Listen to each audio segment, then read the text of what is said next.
Hello friends, welcome to the candle traders. तो चलिए बात करते हैं मंडे की निफ्टी की कि मंडे को निफ्टी कौन कौन से लेवल पर जाएगी और क्या करेगी। उससे पहले आप लोग मेरे चैनल को सब्सक्राइब कर लो, कमेंट करो, शेयर करो एंड लाइक करो।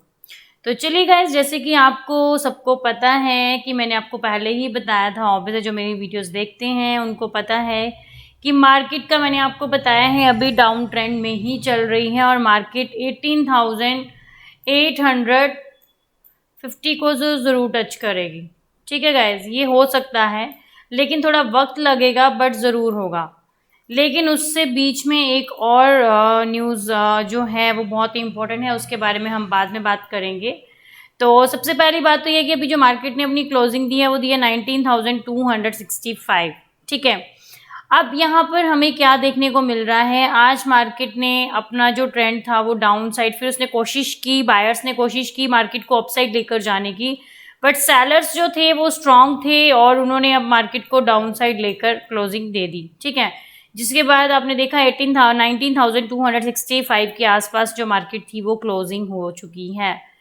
गाइज, मार्केट में नेगेटिविटी बहुत ज़्यादा है। आपने देखा कि निफ्टी 50 के जितने भी मोस्टली शेयर हैं वो सारे के सारे नेगेटिव हैं। ठीक है, अगर वो नेगेटिव हैं तो दैट मीन्स मार्केट अभी नेगेटिव ही चलेगी। ठीक है, अब जैसे कि कल सैटरडे है, संडे है, सैटरडे संडे या क्लोजिंग होती है मार्केट की, तो उस रीज़न से अगर मार्केट में कुछ भी पॉजिटिव न्यूज़ आती है तो ही मार्केट आपको अपसाइड जाते हुए नजर आएगी। अदरवाइज मार्केट आपको डाउन ट्रेंड में ही देखने को मिल रही है अभी तक। ठीक है, अब यहाँ पर क्या होगा उसके बारे में भी जान लेते हैं। मंडे को जो मार्केट होगी वो अपने इस लेवल के पास आने की कोशिश करेगी, यानी कि उसका जो फर्स्ट रेजिस्टेंस है गाइस वो है 19,280 का। ये इसका फर्स्ट रेजिस्टेंस होगा। और अगर मैं सेकेंड रेजिस्टेंस की यहाँ पर बात करती हूँ तो गाइज यहाँ पर जो सेकेंड रेजिस्टेंस है वो 19,340 का। ठीक है, ये दोनों ही लेवल बहुत इंपॉर्टेंट है। इंपॉर्टेंट इसीलिए हैं, आपने देखा कि 280 पर काफ़ी बार मार्केट ने आकर कोशिश की कि वो डाउन साइड जाए। ठीक है, बट उसके बाद यहाँ पर बायर स्ट्रांग होने की कोशिश भी करते हैं, तो यहाँ पर थोड़ा बहुत जो हमारा रेसिस्टेंस है यहाँ पर क्रिएट किया गया है सेलर्स ने। तो ये जो इम्पोर्टेंट लेवल हैं ये बहुत ही ज़्यादा इम्पोर्टेंट हैं। मार्केट आपको मंडे को जो है वो लिटिल बिट आपको अपसाइड खुलते हुए नजर आ सकती है, अगर कुछ भी ऐसा नेगेटिव नहीं रहा।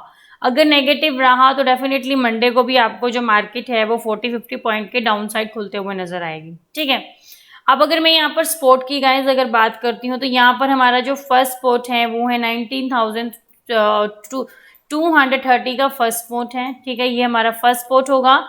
इसके बावजूद अगर मार्केट यहाँ से नीचे जाने की कोशिश करती है गाइस तो यहाँ पर हमारा सेकंड स्पोर्ट आएगा 19,180 का, यानी कि यहाँ पर। अब ये इसीलिए लेवल इंपॉर्टेंट है गाइस, और अगर मार्केट ने 180 के लेवल को ब्रेक कर देती है तो डेफिनेटली मार्केट आपको 150 के आसपास जाते हुए नजर आएगी। उसके बाद बड़ी ही जल्दी आपको मार्केट जो होगी वो 850 के लेवल को टच करके अगेन आपको फिर अपसाइड जाते हुए नजर आ सकती है, अगर कुछ भी गुड न्यूज़ आ जाती है तो। अभी निफ्टी आईटी में भी काफ़ी नेगेटिविटी है। निफ्टी 50 के जितने भी शेयर हैं जो मार्केट को अपसाइड लेकर जाते हैं वो सब नेगेटिव हैं। जब तक वो पॉजिटिव नहीं होते, मेटल सेक्टर बहुत वीक चल रहा है, तो उस रीज़न से भी जो हमारी निफ्टी है वो भी रिकवर नहीं कर पा रही है। जैसे DII वालों की तरफ से सेलिंग थी, FII वालों की तरफ से सेलिंग नहीं थी, बाइंग थी, बट DI वालों की तरफ से सेलिंग का प्रेशर था। तो ये थोड़ी सी जो चीज़ें आती हैं थोड़ी बहुत नेगेटिव हो जाती हैं, उसकी वजह से आपको मार्केट जो है वो डाउन साइड जाते हुए नजर आती है। अब अगर मैं यहाँ पर बात करती हूँ ऑप्शन चेन डाटा की, कि ऑप्शन चेन डाटा में भी हम देख लेते हैं गाइज। यहाँ पर जैसे आप देख रहे हो कि 19,250 पर स्ट्राइक प्राइस हमारा चल रहा है कॉल साइड से। यहाँ पर आप देखोगे 52,438 का हमारा ओपन इंटरेस्ट है। उसके बाद अगर मैं चेंज इन OI की गाइज बात करती हूँ तो यहाँ पर आप देखोगे 48,873। और अगर यहाँ पे वॉल्यूम की गाइज बात की जाती है तो वॉल्यूम देखो 18,01,508 का है। अगर इसके बाद अगर मैं आपको बताती हूँ, यानी कि यहाँ पर थोड़ा बहुत हमारी जो वीकनेस देखने को मिल रही है, लेकिन अगर आप देखोगे 19,200 पर हमारा जो एक रेसिस्टेंस स्ट्रॉन्ग बनने की कोशिश कर रहा है वो 2,10,716 का। इसके बावजूद अगर आप चेंज इन OI भी देखते हो, यहाँ पर ऐड भी हुए हैं 1,73,486, यानी कि यहाँ पर एक रेसिस्टेंस क्रिएट किया जा रहा है 19,200 के लेवल पर। और अगर इसके बाद अगर हम देखते हैं सेकेंड रेसिस्टेंस, तो यहाँ पर आप देखोगे 19,300 पर गाइज यहाँ पर है 2,10,716 का।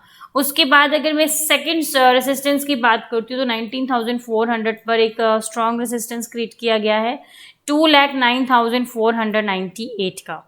ठीक है, तो यानी कि 300 पर काफ़ी स्ट्रॉन्ग एक रेसिस्टेंस क्रिएट किया गया है हमारे सेलर्स की तरफ से, जो मार्केट को भी अपसाइड नहीं लेकर जाने दें। यहाँ पर काफ़ी ज़्यादा स्ट्रॉन्ग बने हुए हैं।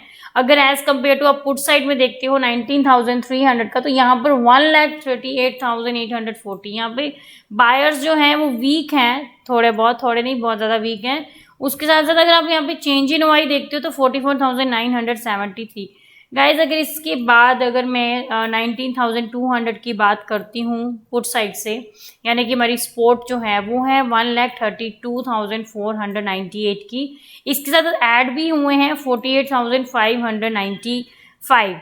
ठीक है, तो ये जो चीज़ें हैं थोड़ी बहुत इंपॉर्टेंट हैं। अगर मैं अगर देखूँ तो मुझे ऐसे वीक काफ़ी नज़र आ रही है मार्केट, यहाँ पर इतनी स्ट्रॉन्ग सपोर्ट नहीं बन रही है बायर्स की तरफ से। और अगर हम टोटल OI की यहाँ पर बात कर लेते हैं, तो यहाँ पर अगर आप देखोगे तो गाइज यहाँ पर आप एक चीज़ नोटिस करिए कि अगर चेंज इन OI में 26,71,037 का ओपन इंटरेस्ट खड़ा है कॉल साइड से, दैट मीन्स यहाँ पर बहुत ज़्यादा हमारे जो सेलर्स हैं वो स्ट्रॉन्ग है as compared to put side. Put side में आप देखोगे 17,95,312 का ओपन इंटरेस्ट है। तो एज कम्पेयर टू अगर हम कॉल साइड की बात करते हैं तो सेलर्स हमारे स्ट्रॉन्ग हैं, बायर्स अभी भी वीक हैं। बायर्स को मतलब अपना मतलब सपोर्ट अच्छी स्ट्रॉन्ग बनाने के लिए ओपन इंटरेस्ट जो है वो कॉल साइड से ज़्यादा बढ़ाना पड़ेगा, जो कि अभी बहुत कम है 17,95,312 का, यानी कि अभी भी मार्केट में नेगेटिविटी है।